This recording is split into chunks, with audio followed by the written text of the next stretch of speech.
Multi threading part 2 से।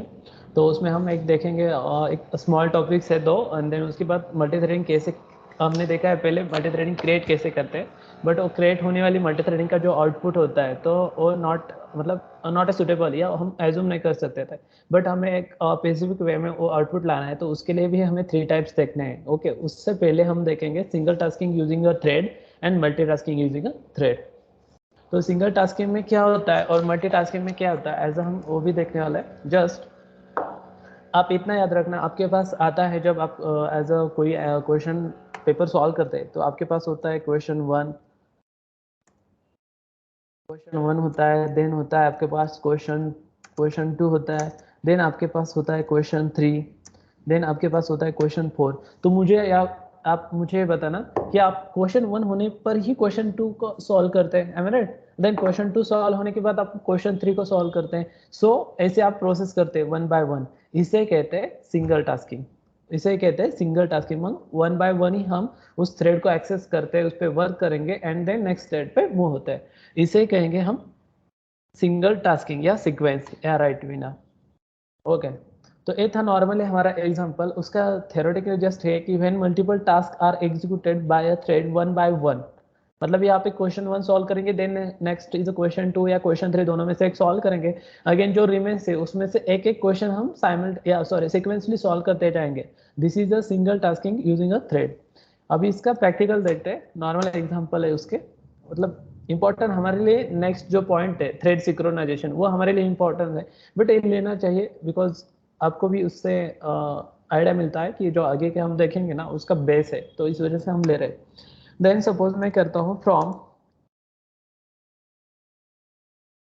Threading import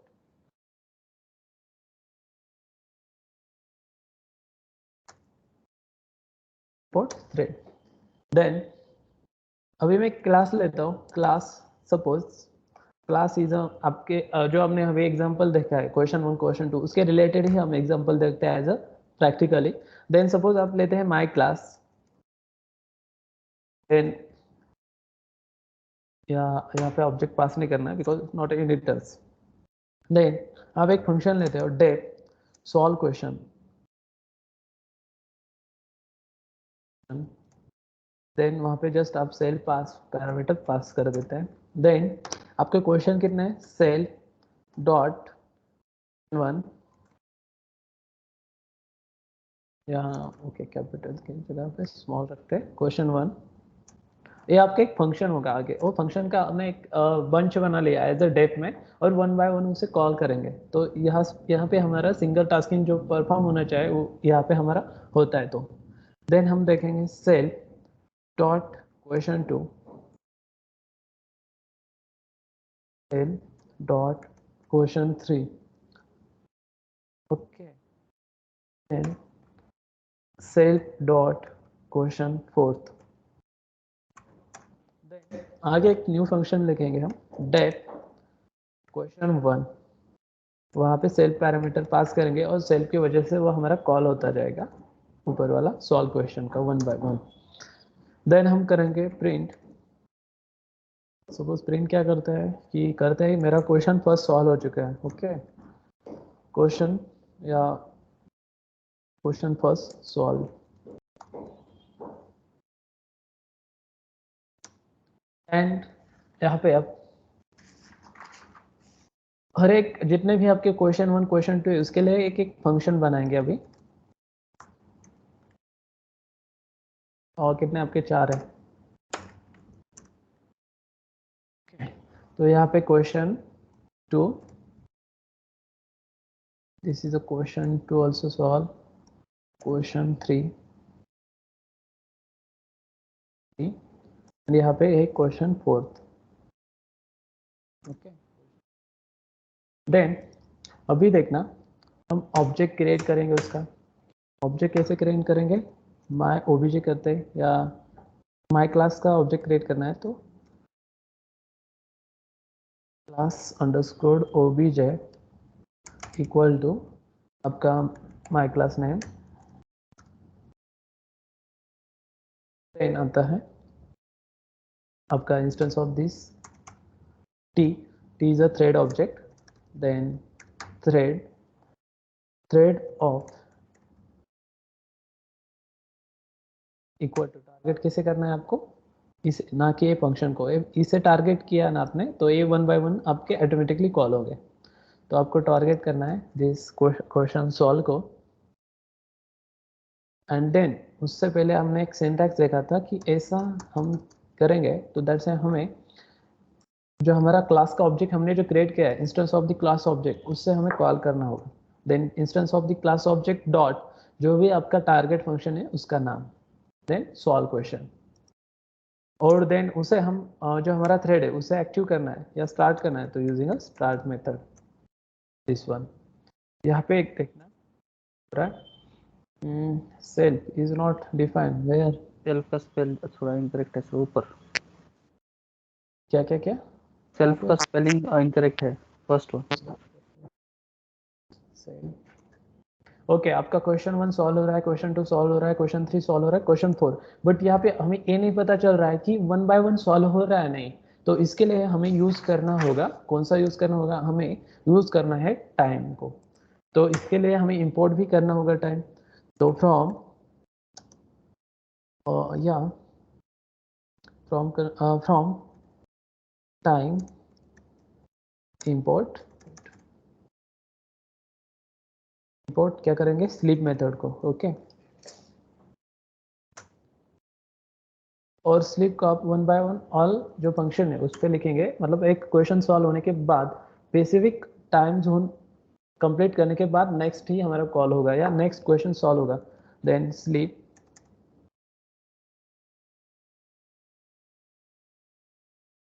4 second देते हैं, ओके। 4 सेकंड में कॉल होनी चाहिए या कंप्लीट होना चाहिए इसका एग्जीक्यूशन, एंड देन नेक्स्ट होगा कॉल होगा Q2, और Q2 कॉल होगा अगेन 4 सेकंड में, और नेक्स्ट आता है question 3 also.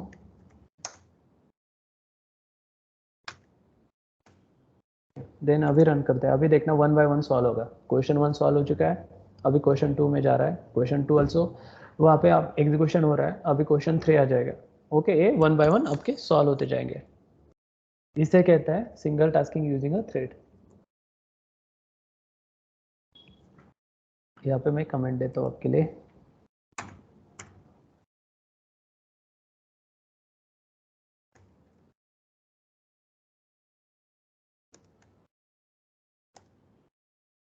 Using a thread. Then हम देखते हैं next topic. Next topic is ये होगा हमारा सिंगल टास्किंग। अभी हम देखेंगे multitasking. Then multitasking using multiple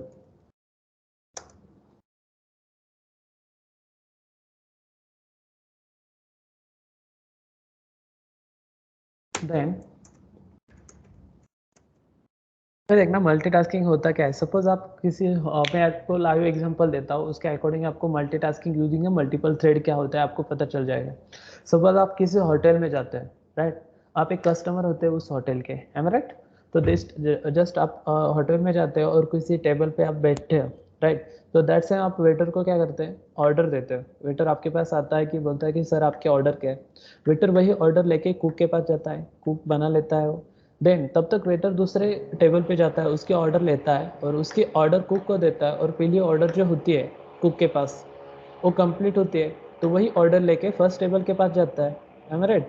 and then तब तक एक न्यू टेबल क्रिएट हो जाता है, टेबल थर्ड। तो टेबल थर्ड की ऑर्डर लेता है, कुक के पास जाता है, और टेबल सेकंड की जो ऑर्डर कुक ने रेडी रखी है वो लेके टेबल 2 के पास जाता है। देन अगेन एक न्यू टेबल अगेन जनरेट होता है, टेबल फोर्थ। तो टेबल फोर्थ की ऑर्डर लेता है वेटर, देन कुक के पास जाता है टेबल 3 के फोर्थ की ऑर्डर लेके, तब तक टेबल फोर्थ थर्ड की ऑर्डर कंप्लीट होती है। तो टेबल थर्ड की ऑर्डर लेके जो कुक के पास से टेबल थर्ड की जो भी बनाया है, ओके, तो वो लेके टेबल थर्ड में जाता है, और तब तक एक न्यू टेबल जनरेट होता है। इसे कहते हैं multitasking using a multiple thread. This concept is clear और नॉट? विथ लाइव एग्जांपल से प्लीज एनीवन स्पीक, बिकॉज मैं कमेंट नहीं देख रहा हूँ, ओके, मैं डायरेक्टली यहाँ पे हूँ, ओके। तो आपको वेटर के वैसे आपको पता चला कि multitasking using a multiple thread कैसा होता है। तो तो हम अभी उसका एग्जांपल देखते हैं। आपको थ्योरेटिकली बताने की कोई नीड है या नहीं है? प्लीज यस और नो इन प्लीज स्पीक करके बोलना। No sir. ओके, आपको मतलब जो लाइव एग्जांपल है उसके अकॉर्डिंग पता चला है कि वर्ड से मतलब क्या हो रहा है क्या नहीं हो रहा।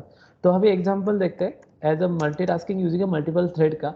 अगेन वही हम क्रिएट करेंगे थ्रेडिंग, फ्रॉम थ्रेडिंग इंपोर्ट। यहाँ पे आप स्टार भी लगा सकते हैं। ओके, यहाँ पे आप स्टार भी दे सकते हैं। स्टार से ऑल जो थ्रेडिंग में जो भी कंसेप्ट है या जितने भी पॉइंट्स या मॉड्यूल्स है वो आप सब एक्सेस कर सकते हैं, या आप जस्ट यहाँ पे थ्रेड भी यूज कर सकते हैं। ओके,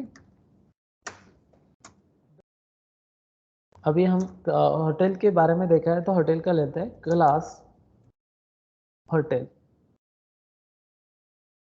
देन एक फंक्शन बना लेते हैं डेट। हमारा जो कंस्ट्रक्टर है उसका भी हम यूज कर सकते हैं, डंडर इनिट डंडर।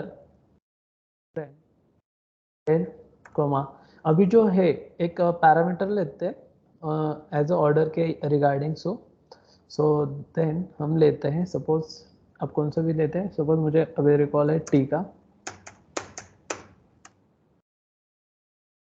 टी यहाँ पे self dot T equal to और टी। ये तो आपको पता है कि कंस्ट्रक्टर कैसे वर्क होता है, जो self dot T equal to T कैसे आता है, क्या आता है, इसको बताने की कोई नीड नहीं। I think okay, I think आपको अब सब पता चला है कि कंस्ट्रक्टर क्या होता है क्या नहीं होता है। देन हम लिखते हैं फूड।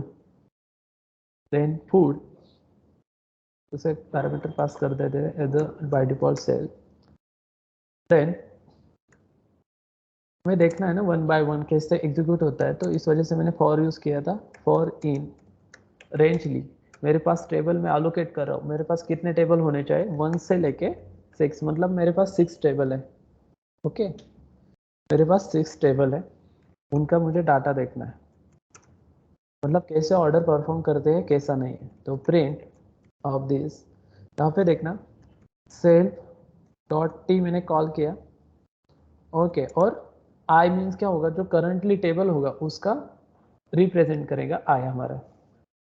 देन अभी हम उसका ऑब्जेक्ट वगैरह समथिंग क्रिएट कर रहे हैं। मैंने सपोज फर्स्टली h1 किया, h1 इज अ होटल। यहाँ पे मैं 2 ऑब्जेक्ट क्रिएट करने वाला हूँ या इंस्टेंस। यहाँ पे देखना होटल में एक स्ट्रिंग पास करूँगा, जस्ट लाइक हमें पहले ऑर्डर देनी होती है और बाद में ऑर्डर को हमें सर्व करना पड़ता है। तो टेक ऑर्डर फ्रॉम जो भी टेबल होगा दिस वन। देन h2 क्या क्या कवर करेगा हमारा, जो भी ऑर्डर लेते हैं हम उसे सर्व करेगा।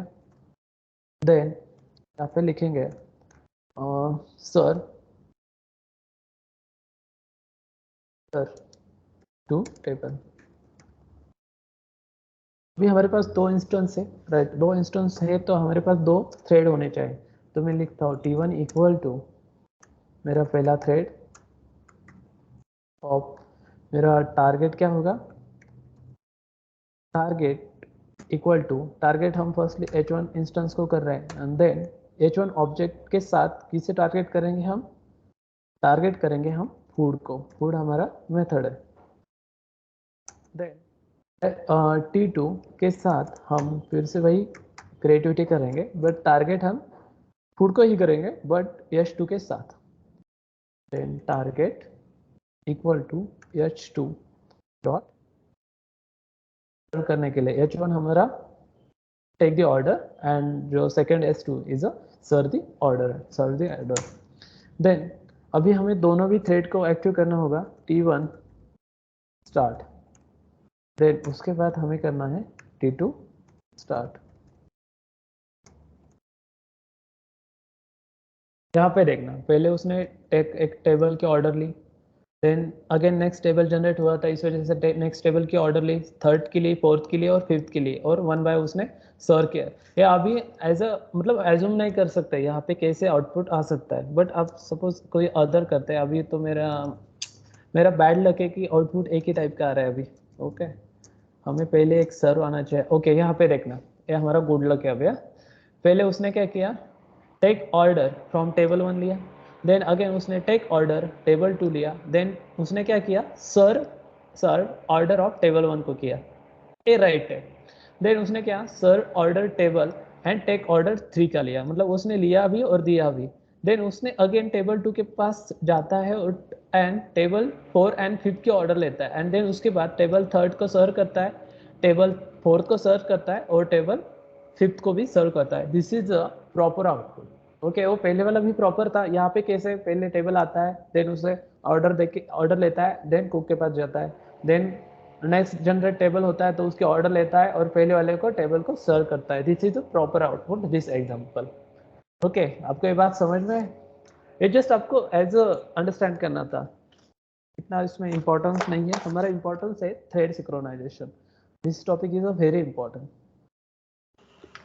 बट सर जो पहले आउटपुट आया था उसमें तो फिर वो सीक्वेंशियली हो गया ना सर, फर्स्ट चारों टेबल का ऑर्डर लिया और फिर चारों टेबल को सर्व किया। वो भी प्रॉपर एग्जांपल है, बट होटल में ऐसा कभी नहीं होता है कि एट अ टाइम सब टेबल के ऑर्डर हम साथ में ले।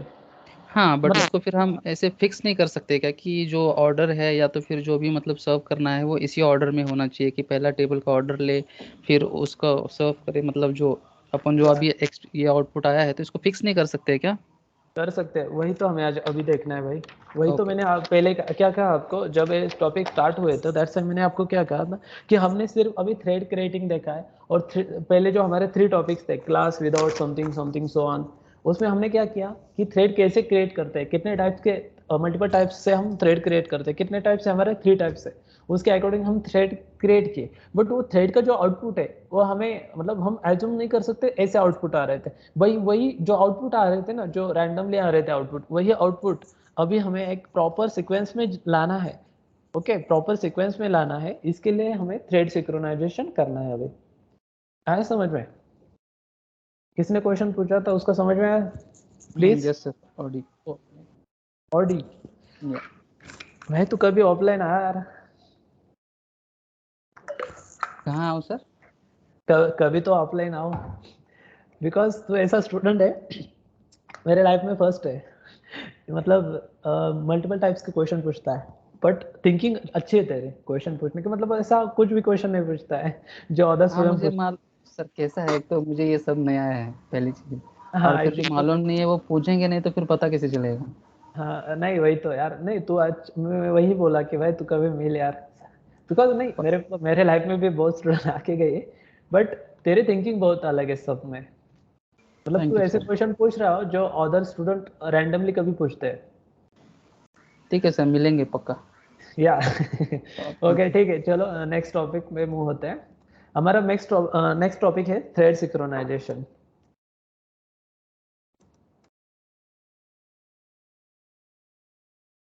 थ्रेड सिंक्रोनाइजेशन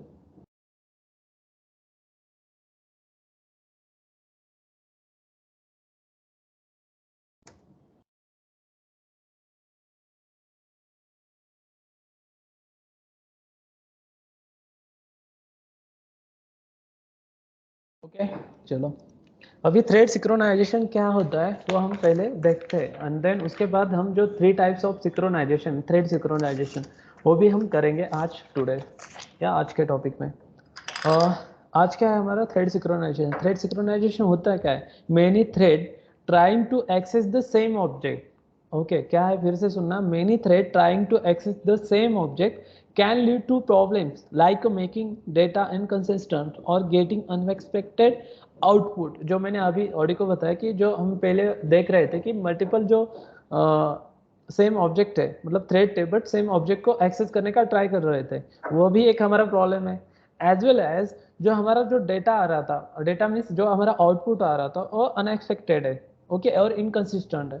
तो वही जो प्रॉब्लम है वही सॉल्व करना है हमें यूजिंग अ थ्रेड सिंक्रोनाइजेशन से।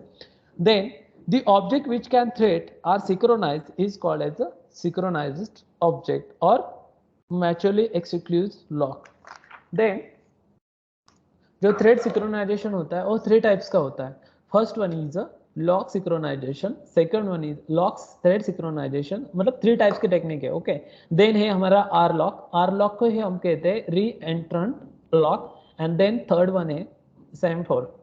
ओके, ये हमारे 3 टाइप्स है, उसके अकॉर्डिंग हम थ्रेड सिंक्रोनाइजेशन कर सकते हैं। या वो जो प्रॉब्लम आते हैं हमारे साथ कि जो सेम थ्रेड होता है, जो थ्रेड्स होते हैं multiple thread access to same points या सेम ऑब्जेक्ट को एक्सेस करने का ट्राई करते हैं, वो भी हमारा एक प्रॉब्लम है। और जो हमारा आउटपुट आ रहा था इनकंसिस्टेंट या अनएक्सपेक्टेड एज वेल एज जो हम एज्यूम भी नहीं कर सकते ऐसा आउटपुट आता है हमारा थ्रेड में, तो वही हमें सॉल्व करना है यूजिंग द थ्रेड सिंक्रोनाइजेशन से। And that time is the 3 types of synchronization. First is lock, R lock and सेमफॉर्स।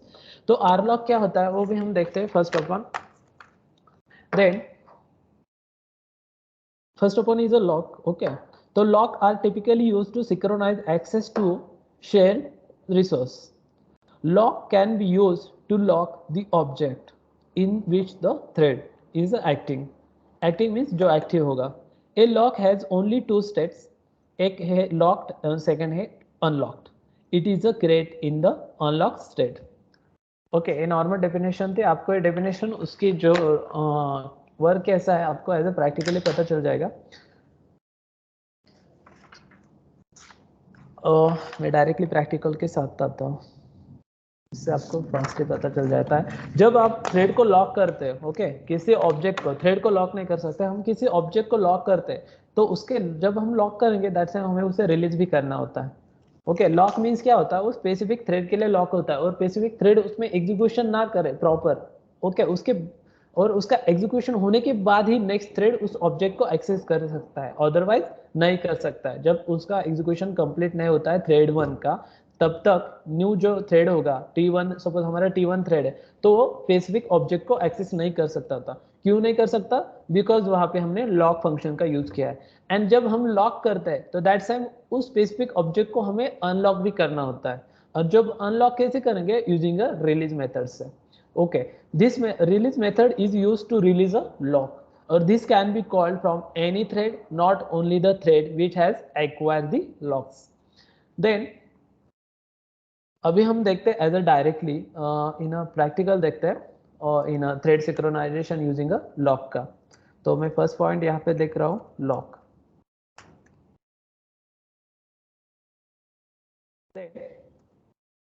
From threading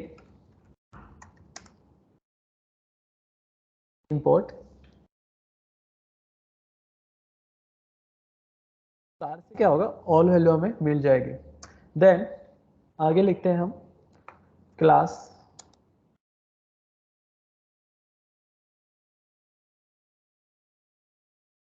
flight, जो हमने एक एग्जांपल देखा था बुकिंग सिस्टम का, आपको याद है कितने सीट्स अवेलेबल है या कितने नहीं है, वो वही एग्जांपल हम लॉक में अभी यूज कर रहे हैं।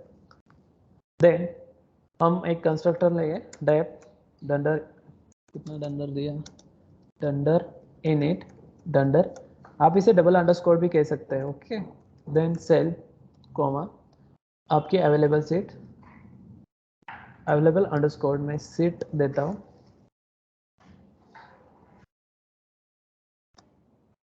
This one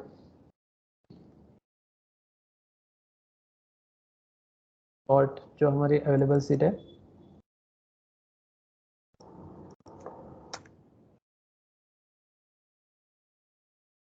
equal this one. Okay, then self dot, यहाँ पे यल इक्वल टू मैं लॉक कर रहा हूँ। ओके, उस ऑब्जेक्ट को मैं अभी लॉक करूँगा। यहाँ पे क्या होता है, वो स्पेसिफिक लॉक हो रहा है, मतलब ये सिंटैक्स ऑफ लॉक है। देन सेकंड जो मेरा फंक्शन है, सॉरी मेथड, इन क्लास में है तो मेथड कहते हैं, रिजर्व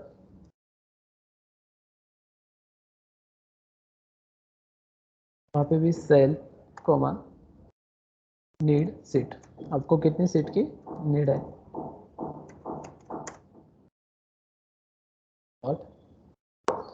और नीड सीट का किया तो भी चलेगा, नहीं किया तो भी चलेगा, बिकॉज और लोकल होगा, जो कंस्ट्रक्टर के बाहर है, मतलब कंस्ट्रक्टर के फंक्शन में नहीं है, कंस्ट्रक्टर के स्पेसिफिक एरिया में नहीं है, तो दैट सेम लोकल होगा। और कंस्ट्रक्टर में तो पब्लिक है, रिवर्स के लिए, सॉरी रिवर्स के लिए वो ग्लोबल है और कंस्ट्रक्ट के लिए वो पब्लिक है। देन यहाँ पे करेंगे सेल, अभी हमारा जो ऑब्जेक्ट था, ऑब्जेक्ट क्या हमारा यहाँ पे यल है, उसे हम एक्वायर करेंगे उस स्पेसिफिक थ्रेड के लिए, तो इसके लिए हम एक्वायर यूज करेंगे।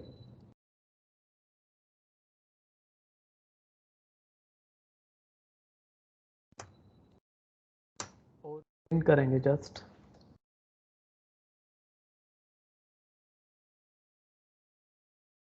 Available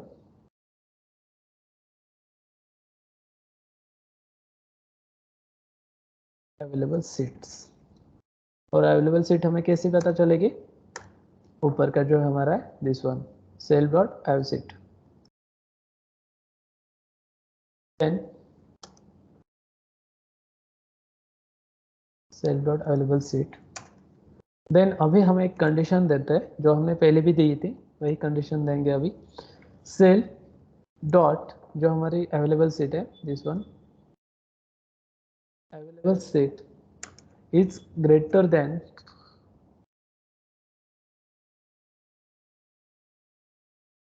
equal to need seat उसको सीट।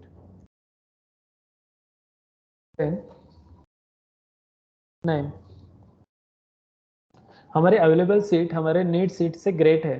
ओके नीड सीट से अवेलेबल सीट हमारी ग्रेट है, तो दैट्स हम क्या करना है आपको name equal to current thread का हम नेम जान रहे हैं यूजिंग दिस वन जो आपने पहले वाली कक्षा में देखे क्लास में देखा है लेसन में। तो नेम कैसे हम कैसे ये करते हैं डॉट नेम से वहाँ पे गेट नेम है। देन प्रिंट एक नॉर्मल फॉर्मूला है, फॉर्मूला नहीं है जस्ट एक लिखने का वे।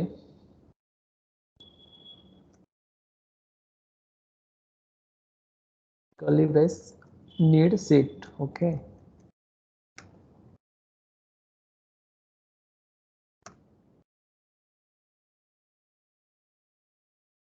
और सीट इज अलोकेटेड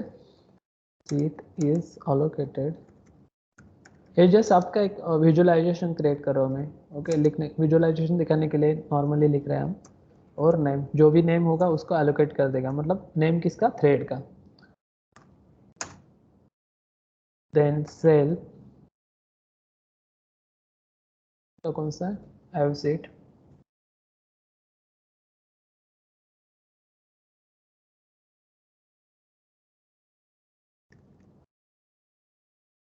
उसका माइनस भी करना होगा वहाँ पे जो हम सीट उसे एलोकेट करने के बाद जो भी रिमेन सीट बचेगी उससे वो माइनस करनी होगी, कितनी सीट होगी नीड की वो माइनस करेंगे और उसे डिस्प्ले करेंगे। देन सीट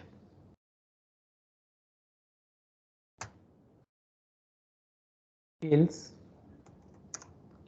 देन प्रिंट करेंगे। क्या प्रिंट करेंगे? सपोज हमारे पास वो कंडीशन नहीं होती है, दिस कंडीशन फॉल्स होती है। ओके जो सेल्फ जो अवेलेबल सीट है वो हमारी ग्रेट नहीं होती है नीड सीट से, तो दैट्स हमें उसका एल्स पार्ट्स भी रन करना होगा।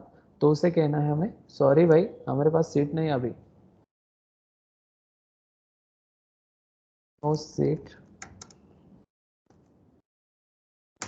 और देन अभी यहाँ पे देखना हमने जो हमारा है एक एक्वायर कर देगा। एक्वायर किसे कर देगा? जो भी इस लॉक में आता है उसे एक्वायर कर देगा। एक्वायर मीन्स क्या होगा? जितना भी लॉजिक है वो उस स्पेसिफिक थ्रेड के लिए एक्वायर करता है। ओके बट एक्वायर कब करेगा? जब हम उसे लॉक करेंगे। अभी हमने यल मतलब यहाँ पे self dot L equal to lock किया है यूजिंग ए लॉक मेथड से, बट हमने हमें लॉक भी किया है तो हमें उसे रिलीज भी करना होता है। तो हम रिलीज करेंगे उसे। रिलीज कैसे करोगे? जैसे आपने लॉक किया था सेल डॉट यल डॉट रिलीज, इसे हम रिलीज करेंगे उसे। देन अभी हम हमारा इंस्टेंस क्रिएट कर देंगे।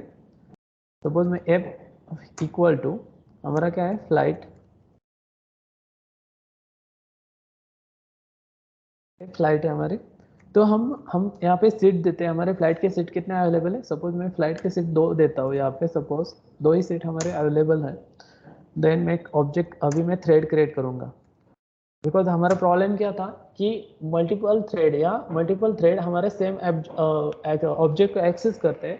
तो जो प्रॉब्लम है वो नहीं आना है, तो इस वजह से हम लॉक यूज करें। और सेकंड प्रॉब्लम क्या था हमारा, जो अनएक्सपेक्टेड आउटपुट आ रहा था उसे हमें एक प्रॉपर फॉर्मेट में आउटपुट लाना है, तो इस वजह से हम लॉक मेथड का यूज कर रहे हैं।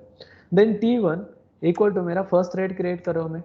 देन थ्रेड फर्स्ट ऑफ उसे टारगेट कहाँ देना होगा हमें using a instance of class के ऑब्जेक्ट के थ्रू। Yup dot reverse this function name, method name. अभी उसके आर्गुमेंट्स भी देना होगा बिकॉज यहाँ पे हमने आर्गुमेंट पास किए, राइट, इधर अवेलेबल सीट पास किए तो यहाँ पे हमें देना है। और नीड सीट भी हमने पास की, यहाँ पे देखना नीड सीट दिस, ओके, तो हमें वो देना है। हमें नीड कितने अभी सीट की हमें चाहिए, एक ही सीट चाहिए, तो हम यहाँ पे लिखेंगे आर्ग्यूज इक्वल टू, और उसे टपल में हम देंगे, यूजिंग टपल से हम उसे सीट नीड सीट अवेलेबल है या हमें चाहिए वो देंगे। देन मुझे एक ही चाहिए और उस थ्रेड का मैं नाम लूँगा नेम इक्वल टू, जो यहाँ पे जो नेम है ना वो हमें पास करना है, तो नेम इक्वल टू मैं देता हूँ, फर्स्ट नेम देता हूँ सपोज सैमी, और वही हम थ्रेड टू क्रिएट करते हैं। यहाँ पे देंगे थ्रेड टू, और ओके मुझे एक ही चाहिए और मैं यहाँ पे दूंगा समय, और मैं अभी थ्रेड थ्री क्रिएट कर रहा हूँ, थ्रेड थ्री, यहाँ पे मैं आर्ग्यूज वही दे रहा हूँ और नाम सिर्फ चेंज कर रहा हूँ। नाम ही सपोज मेरे थ्रेड T1 का नाम है मेरे सपोज, T1 का नाम क्या लिखेंगे हम, इटल हाई, ओके। आपको जितना चाहे आप थ्रेड ले सकते हैं। देन अभी हमें उसे एक्टिव भी करना होगा, T1 dot start, T2 dot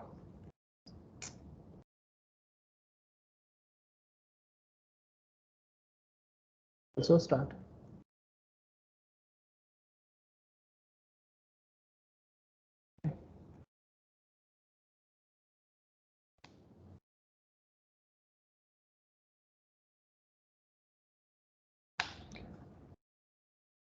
अभी हमने यहाँ पे सिर्फ उसे कॉल किया है। देन अभी देखते हैं आउटपुट में क्या आता है क्या नहीं होता है। देन आपको एक बार मैं कोड आपको बता देता हूँ। हमने क्या किया है, एक क्लास लिया है, प्लीज फोकस ऑन दिस। हमने एक फ्लाइट क्लास लिया, उसमें दो मेथड ली, first one is a constructor और second one is a reserve. हमने जो फ्लाइट के जो सीट अलोकेट होते हैं, ओके, उसका एक जस्ट नॉर्मली लॉजिक लिखा है। यहाँ पे देखना मैंने अवेलेबल सीट यहाँ पे एक पैरामीटर पास कर दिया, जो फॉर्मल पैरामीटर है उसे जस्ट लाइक हमने self dot available seat equal to available seat कर दिया, और यहाँ पे हमने लॉक कर दिया यूजिंग लॉक फंक्शन का यूज किया, लॉक मेथड का। देन जो भी लॉक होगा उसे क्या एक्वायर करना होगा, और लॉजिक हमने एज ए यूजिंग एक्वायर के बीच में दे दिया, और एक्वायर कर दिया मीन्स उसका ये लॉजिक कंप्लीट होने के बाद, इसका एग्जीक्यूशन कंप्लीट होने के बाद वो स्पेसिफिक थ्रेड का उसके बाद ही वो रिलीज होगा। तो रिलीज करने के लिए हमें सेल्फ डॉट जो हमने लॉक किया था ऑब्जेक्ट को, उसे हमने रिलीज कर दिया। मीन्स यहाँ पे ऑब्जेक्ट मीन्स क्या है, आपका थ्रेड है। जब आपने जो आपका थ्रेड होगा उसे हमने रिलीज कर दिया। यहाँ पे हमने इंस्टेंस क्रिएट कर दिया हमारे फ्लाइट का मीन्स क्लास का, और वहाँ पे हमने अवेलेबल सीट दी three seats, two seat, but हमारे पास थ्रेड है three. First thread is Sammy है, सेकंड है समय, और थर्ड है इटल है। तो जो समय उसे भी एक सीट चाहिए, सैमी को एक सीट भी एक ही सीट चाहिए, समय को एक ही चाहिए, और एयरटेल हाई को भी एक चाहिए, बट अवेलेबल सीट है हमारे पास टू। तो देखना, और हमने यहाँ पे एक्टिव कर दिया उसे। अभी देखना आउटपुट क्या होता है। आउटपुट तो हमारा लॉक, ओके ओके ओके, ये हमें कैपिटल देना है, ओके। अवेलेबल सीट कितने हैं आपकी, दो। यहाँ पे जो प्रिंट है ना, फर्स्ट प्रिंट वो आपका प्रिंट हो चुका है। Then one seat allocated for Sammy, मतलब पहला जो थ्रेड है T1 यहाँ पे एंटर हो चुका, वो लॉक हो चुका है, और उसे एक्वायर कर दिया ए लॉजिक हमने। तो उसके बाद वो स्पेसिफिक लॉजिक एग्जीक्यूशन होने के बाद ही वो रिलीज होगा। देन उसके बाद नेक्स्ट थ्रेड, अभी आपके पास फिर से ये एग्जीक्यूशन हो गया, आपका थ्रेड 1 चला गया, अभी आपके पास अलोकेट अवेलेबल सीट रह चुकी है 1, एम आई राइट। देन उसके बाद अगेन आपका एक वही थ्रेड आ रहा है, ओके, वही समय सैमी थ्रेड आ रहा है, फिर से सैमी ने कॉल किया और उसे फिर से लॉक हो गया, एंड देन लॉक होने के बाद उसे स्पेसिफिक एग्जीक्यूशन एक्वायर हो चुका है, और देन उसने एग्जीक्यूशन कर दिया, और देन उसके बाद रिलीज। अभी आपके पास अवेलेबल सीट कितनी है, 0। तो देन उसके बाद सपोज T1 या T3 दोनों में से कोई आया होगा, बट हमारे पास कोई भी सीट अवेलेबल नहीं है, इस वजह से हमने वहां पे सॉरी प्रिंट कर दिया, ओके। और यहाँ पे आपको एक टाइम जोन भी देना है, तो आप टाइम जोन भी दे सकते हैं, just like this, from time import from time import sleep they सकते हैं, ओके। और आपको कितना समय देना है वो भी आप दे सकते हैं। सपोज मैं दे रहा हूँ यहाँ पे वेयर दिस, कहाँ गया वो हमारा लोकेटेड सीट, यहाँ पे दे रहा हूँ मैं स्लीप ऑफ 3 दे रहा हूँ, ओके। और यहाँ पे भी दे सकते हैं यूजिंग लॉक के लिए। देन अभी नॉर्मली चेंजेस होगी, इतने भी नहीं होगी बट नॉर्मली होगी। यहाँ पे देखना 1 by 1 क्रिएट होगा। वेटिंग फॉर सम मिनट्स, पहले आ रहा है 2 सेट है, समय में दिस हो रहा है, सैमी आ रहा है, सैमी थ्रेड आ रहा है, ओके। देन अगेन सैमी आ रहा है, देन अलोकेट उसने दोनों भी कर ली, फिर से वही T1 कॉल हो रहा है हमारा। तो यहाँ पे देखते हैं सपोज T1 को हैच कर देते हैं, बंदा बहुत सीट ले रहा है हमारी, ओके। समय आ रहा है, समय ने एक seat Lee and then Eatala आ रहा है, ओके। और ईटेल आई ने भी दी। अभी हमारा T1 होता, यहाँ पे T1 होता, सपोज यहाँ पे मैं T4 कर लेता हूँ। अभी आपको अभी एग्जांपल पता ही चला है सब क्या हो रहा है क्या नहीं हो रहा है।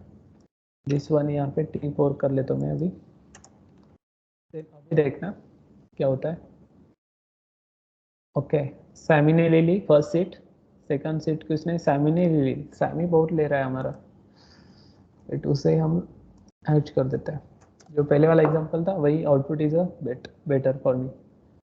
समय आ रहा है, देन आपका ईटेल आ रहा है, ओके। मतलब क्या हो रहा है, पहले आपका समय आ रहा है, समय यहाँ पे आता है, देन उसे लॉक किया जाता है, लॉक करने के बाद उसे एक्वायर किया जाता है एक स्पेसिफिक लॉजिक। वो स्पेसिफिक लॉजिक वो 3 सेकंड में ही कंप्लीट करना होता है उसे, और 3 सेकंड के बाद वो कंप्लीट करता है एंड देन वो रिलीज हो जाता है। और नेक्स्ट जो थ्रेड होगा T1 T2 3 जो सो ऑन जो थ्रेड होंगे 1 by 1 यहाँ पे आते हैं। बट यहाँ पे हमारा जो सपोज यहाँ पे T5 थ्रेड होता अभी वो आता, बट हमारे पास यहाँ पे देखना ईटेल हाई ने एक थ्रेड लिया है और उसने एक सीट ली, अभी हमारे पास 0 हो चुके हैं।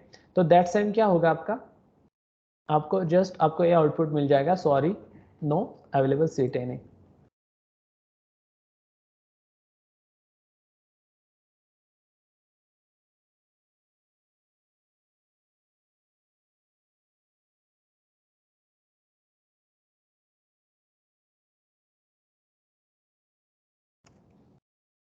आपको फिर से एक बार एग्जांपल रन करके दिखाता हूँ। पहले समय आ रहा है 10 आ रहा है ईटेल हाई, और देन थर्ड टाइम आ रहा है हमारा सपोज आ रहा है T4, बट उसे एक भी सीट नहीं मिल रही, इस वजह से वहाँ पे आपको आउटपुट मिल जाएगा सॉरी नो सीट्स। आपको समझ में आया? अभी आप देखना आपने जो आउटपुट है वो पहले रैंडमली आता था, बट अभी आउटपुट जो होगा आप जैसे सोचेंगे वैसे ही आ जाएगा। मतलब एक हम एज्यूम कर सकते हैं अभी आउटपुट जो पहले अनएक्सपेक्टेड था, अब एक एक्सपेक्टेड कर सकते कि आउटपुट ऐसा आ सकता है। प्लीज गाइज ऑल, आपको अंडरस्टैंड हुआ है दिस कॉन्सेप्ट? प्लीज यस और नो। यहाँ पे सिर्फ एक ही थ्रेड आता है, एक ही थ्रेड का एक्वायर होने के बाद स्पेसिफिक इक्वेशन या जो भी लॉजिक होगा वो रन करेगा, देन टाइम वो रिलीज होने के बाद ही नेक्स्ट थ्रेड उसमें एक्सेस हो सकता है, वो स्पेसिफिक ऑब्जेक्ट एक्सेस कर सकता है नेक्स्ट थ्रेड। मतलब जो हमारा प्रॉब्लम था ना, प्रॉब्लम स्टेटमेंट फर्स्ट और प्रॉब्लम स्टेटमेंट सेकंड, कि क्या था कि thread same multiple thread same object को एक्सेस कर सकते हैं करते हैं। तो ये हमारा प्रॉब्लम स्टेटमेंट फर्स्ट था। और सेकंड प्रॉब्लम स्टेटमेंट क्या था कि जो आउटपुट आता था वो अनएक्सपेक्टेड था, तो वही सॉल्व करना था जो हमने अभी सॉल्व किया है यूजिंग लॉक फंक्शन से। आप सबको समझ में आया ऑल? कोई स्पीक करके बता सकता है, बिकॉज मैं कमेंट पे नहीं जाता हूँ।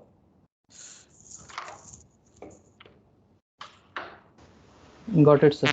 ओके, अभी नेक्स्ट जो है हमारा आर लॉक, ओके, उसे री एंटर लॉक भी कहते हैं। तो उसका देखेंगे एग्जांपल क्या है क्या नहीं। सेकंड टाइप्स उसे कहेंगे हम आर लॉक।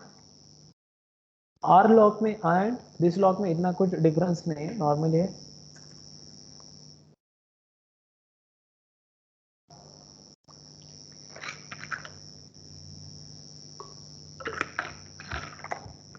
मैं ऊपर का एग्जांपल लेता हूँ, उससे क्या होगा आपको उन दोनों का डिफरेंस क्या हुआ है आर लॉक में और लॉक में, तो आपको इजीली अंडरस्टैंड होगा। वही एग्जांपल लिया, अभी देखना मैं कहाँ पे मॉडिफाई करता हूँ उससे।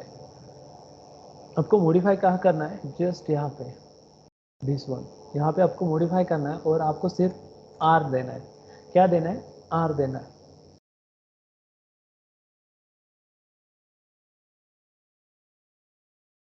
ओके, यही लॉजिक सब है। ओके, टू सेट गई सैमी को, गई इटेल है को। अभी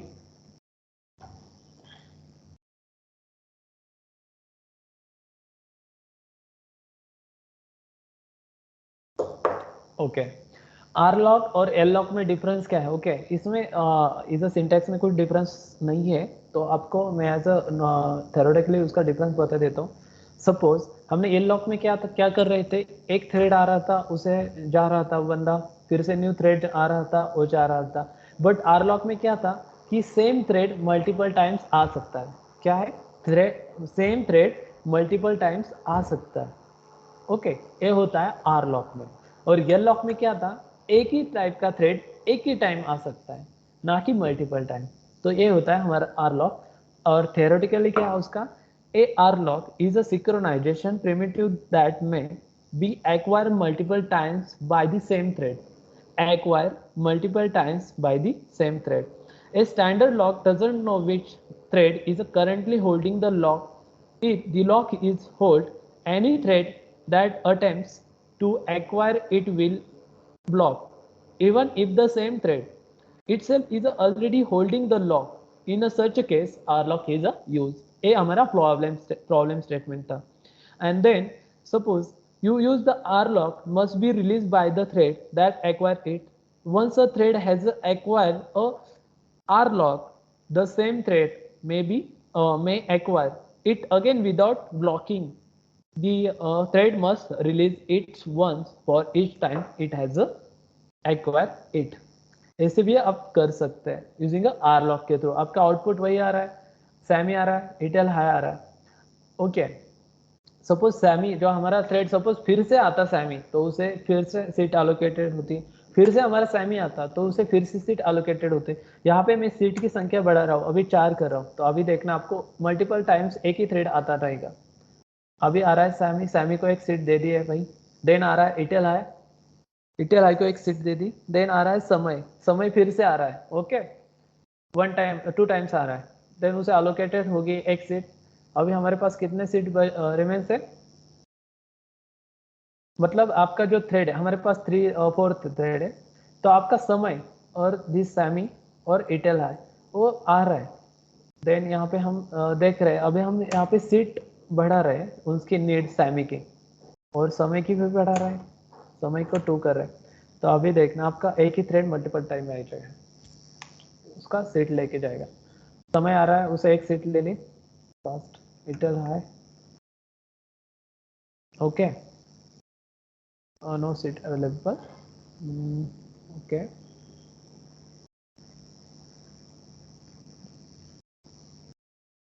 ओके, नो इश्यू। यहाँ पे एक होता है, सपोज आप ऐसे भी कर सकते हैं, ये नॉर्मल था, then this type also again acquire, और देन तो क्या डिफरेंस आता है वो भी देख लेना।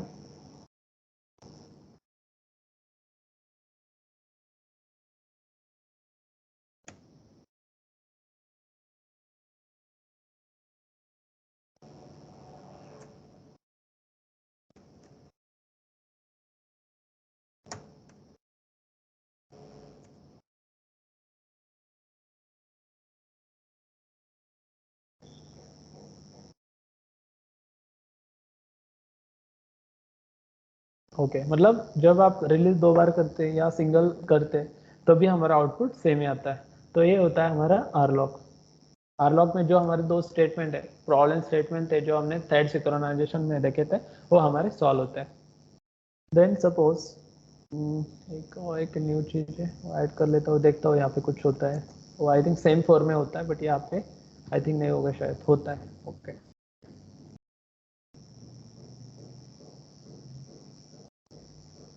Okay, no issue. आप ऐसे भी कर सकते हैं, या आप उसे डबल एक्वायर भी कर सकते हैं, या सिंगल एक्वायर भी कर सकते हैं यूजिंग दिस। और वही जो हमारा है आर लॉक वही सेम कंडीशन फॉलो करता है जो हमारा लॉक करता है, बट दोनों में डिफरेंस है कि एक जो हमारा थ्रेड है वो मल्टीपल टाइम हमारे लॉजिक में एंटर हो सकता है। ओके, और जो लास्ट है हमारा सेम4, उसमें थोड़ा सा डिफरेंस है, ये दोनों के अलग ही है थोड़ा सा सेम4, वो भी देख लेते हैं। और उसके लिए मैं एग्जांपल भी बता देता हूँ आपको लाइव क्या होगा। अभी यहाँ पे है हमारा सेम4,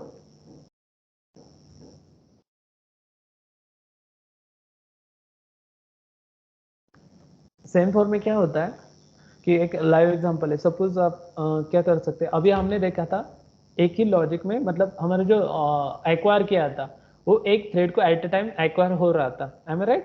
प्लीज यस और नो। हमने आर लॉक में और लॉक में क्या देखा था कि जो एक्वायर था हमारा, जो एक्वायर मेथड थी दिस वन, वो एक ही थ्रेड को एट अ टाइम एक्सेस करते थे, या एक ही थ्रेड उसे एट अ टाइम एक्सेस कर सकता था। Am I right? यस और नो प्लीज। ओके, अभी जो हमारा सेम4 क्या होगा कि हमें उसे बताएंगे कि भाई हमें जो एक्वायर मेथड है उसमें हमें एट ए टाइम 2 थ्रेड चाहिए, एट ए टाइम 3 थ्रेड चाहिए, मतलब मोर देन 2 चाहिए। तो हम वैसे सेम4 में दे सकते थे। पहले हम लॉक में और आर लॉक में as a single thread acquire होता था, बट सेम4 में हम मल्टीपल थ्रेड को एक्वायर कर सकते थे। ओके, तो यही होता है हमारा सेम4। This is one of the oldest synchronization primitive in the history of computer science. Okay, वो बाद में देखना वो कौन साइंटिस्ट है। SM4 manage an internal counter which is a decrement by each acquire call and increment by each release call। मतलब क्या होगा, आपने थ्रेड को दिया है, आपने सपोज आपने वहाँ पे मेंशन किया है कि मुझे एक्वायर 2 करना है। सेम4 में आपने बता दिया कि मुझे एक्वायर 2 करना है, 2 थ्रेड करना है। तो दैट सेम क्या होगा, पहला थ्रेड आ जाएगा, मतलब एक सिक्रोनाइजेशन माइनस होगा। बट एक सिक्रोनाइजेशन माइनस होगा मीन्स क्या होगा, एक रिलीज कम होगा। एक रिलीज मतलब एक थ्रेड सिक्रोनाइजेशन इंटर होता है तो दैट्स एक रिलीज कम होगा। ये होता है इंक्रीमेंट डिक्रीमेंट, मीन्स एक्वायर हमारा डिक्रीमेंट होता है, एक्वायर हमारा डिक्रीमेंट होगा, मीन्स एक थ्रेड आ रहा है तो एक्वायर हमारा डिक्रीमेंट होगा, और इंक्रीमेंट इन बाय रिलीज होगा। जब हमारा थ्रेड एंटर होता है यूजिंग एक्वायर में तो दैट्स जो हमारा 2 होता है, जो सेम4 में हम 2 लिखेंगे वो हमारा डिक्रीमेंट होगा, बट रिलीज में हमारा इंक्रीमेंट होगा। हम एज प्रैक्टिकली देखेंगे। The counter can be never go below 0, never go below 0, which when acquire find that it is a 0, it blocks waiting until the same other thread call resolves release। Then अभी practically देखते हैं, आपको इससे आपको आसानी से पता चल जाएगा, थेरोटिकली कुछ नहीं आसान होता है। ओके, वही एग्जांपल लेते हैं। दिस एग्जांपल क्या था, दिस वन राइट।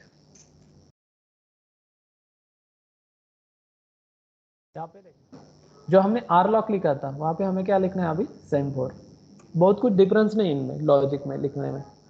वहाँ पे हम सेम4 लिखेंगे, सेम4 है भी कहते हैं, जो भी कहे ना। अरे यार कैपिटल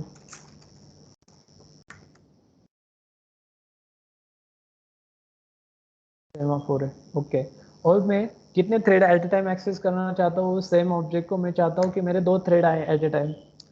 ओके, यहाँ पे मैंने थ्रेड लिमिट दे दिया है। देन आपका जो रिलीज होगा रिजर्व होगा, उसमें आपको क्या करना होगा, वो मतलब सेम4 को एक्टिव करने के लिए हमें एक थोड़ा सा अलग लिखना होता है रिजर्व में। वो लिखेंगे जस्ट लाइक दिस वन। इसके बिना आपका कॉल नहीं होता है। और सेम4 सेल्फ डॉट एक्वायर हमने पहले से ही लिखा है। ओके वेट, एक्वायर लिखा है पहले से। ओके, उसके बिना वो हमारा कॉल नहीं होता है, एक्वायर लिखा है हमने। देन प्रिंट किया, देन सेल्फ रिजोर्व। यहाँ पे देखना, यहाँ पे मैंने कितना थ्रेड दिया है, 2। अभी इंक्रीमेंट डिक्रीमेंट समझ के लेना। यहाँ पे मैंने 2 थ्रेड दिए। जब हमारा एक थ्रेड आता है और एक्वायर में जाता है, पहला थ्रेड आता है तो एक्वायर में जाता है, तो दैट सेम एक्वायर हमारा 1 से डिक्रीमेंट होगा, मीन्स यहाँ पे 2 के जगह पे 1 होगा। और जब रिलीज होगा दैट सेम हमारा सेम4 1 से बढ़ेगा, मीन्स 2 होगा। आया समझ में? Got it all? Increment decrement समझ में आया सेम फॉर में? एक्वायर में थ्रेड जाता है तो दैट टाइम होता है हमारा डिक्रीमेंट, और जब वो थ्रेड रिलीज होता है एक्वायर से तो दैट टाइम हमारा सेम फॉर इंक्रीमेंट होता है 1 से। ओके, तो हम उसे एज अ देखते हैं क्या होता है क्या नहीं है, रन करके हो जा भाई रन। ओके ओके, आउटपुट में कुछ डिफरेंस मिला? जो वही लॉक में आ रहा था वही सेम आउटपुट हमारा आर लॉक में आ रहा था, वही सेम आउटपुट हमारा सेम 4 में आ रहा था। उसमें कुछ डिफरेंस है, मतलब यहाँ पे हम आउटपुट एज्यूम कर सकते थे। जो हमारा दो प्रॉब्लम स्टेटमेंट थे यूजिंग अ थ्रेड सिंक्रोनाइजेशन के फर्स्ट स्टेटमेंट में देखे थे दो प्रॉब्लम स्टेटमेंट, वही का हमें फॉलो करना है, वही हमें क्या बोलते हैं उसे, वही हमें सॉल्व करना है दोनों भी प्रॉब्लम स्टेटमेंट। और दोनों भी प्रॉब्लम स्टेटमेंट हम 3 मेथड से सॉल्व कर सकते हैं। एक था हमारा lock function lock method, second था हमारा आर लॉक मेथड, और थर्ड था हमारा सेम फोर। सेम फोर में डिफरेंस इतना है कि हम एट ए टाइम दो थ्रेड को एट ए टाइम एक्सेस दे सकते हैं इन सेम ऑब्जेक्ट को। दो या मल्टीपल टाइप्स के थ्रेड, मल्टीपल थ्रेड को at the same time access दे सकते हैं या सेम टाइम उसे हम एक्वायर कर सकते हैं। और जब वो थ्रेड एक्वायर होता है तो दैट्स टाइम वो सेम फोर से हमारा एक जो लिमिट दिया है हमने सेम फोर में वो एक डिक्रीमेंट होगा। जब वो रिलीज होगा, वो थ्रेड रिलीज होगा, कौन सा भी थ्रेड रिलीज होगा तो दैट टाइम सेम फोर में हम एक इंक्रीमेंट होगा। ये था हमारा increment decrement using this same four का। और अलग भी है, आप यहाँ पे सेम फोर नहीं लिखना चाहते तो मत लिखो, इसमें अदर भी एक पॉइंट है बाउंडेड सेमीफोर। यहाँ पे जस्ट आपको ऐसा लिखना होता है बाउंडेड सेमीफोर्स, तो उससे भी आपका आउटपुट सेम ही आ जाएगा।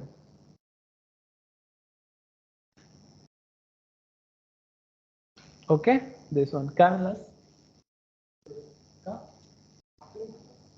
ओके ठीक है, नो इशू। ओके ओके, यहाँ पे देखना अवेलेबल सीट 4 थे हमारे पास, 2 सीट अलोकेट हो रही उस सैमी ने एट ए टाइम 2 सीट, मतलब सैमी हमारा जो टू थ्रेड था, जो हमारा सैमी थ्रेड था वो एट ए टाइम, मतलब एट ए टाइम 2 बार हमारे यहाँ पे इंक्लूड हुआ, तो इस वजह से उसने एट ए टाइम हमारी 2 सीट अलोकेट कर ली। देन समय आया, समय ने भी हमारे एक सीट ली, देन इटेलहाइम ने भी हमारे एक सीट ली, मतलब हमारी 4 सीट ऑलरेडी गई।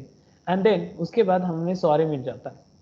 तो ए था हमारा क्या था हमारा, which one, this bounded same four, या आप सेम फोर भी लिख सकते हैं, नो इशू। तो मैं आपको इसका एज ए एचटीएमएल फाइल भेज दूंगा। आपको प्रैक्टिकल टाइम कोई इशू आता है तो प्लीज आस्क। एंड अभी जो सिखाया है मैंने 3 types thread synchronization, single tasking and multitasking, इसमें कुछ इश्यू है अभी का अभी बता देना भाई। ओके, इसमें कुछ इश्यू है? Yes please fast.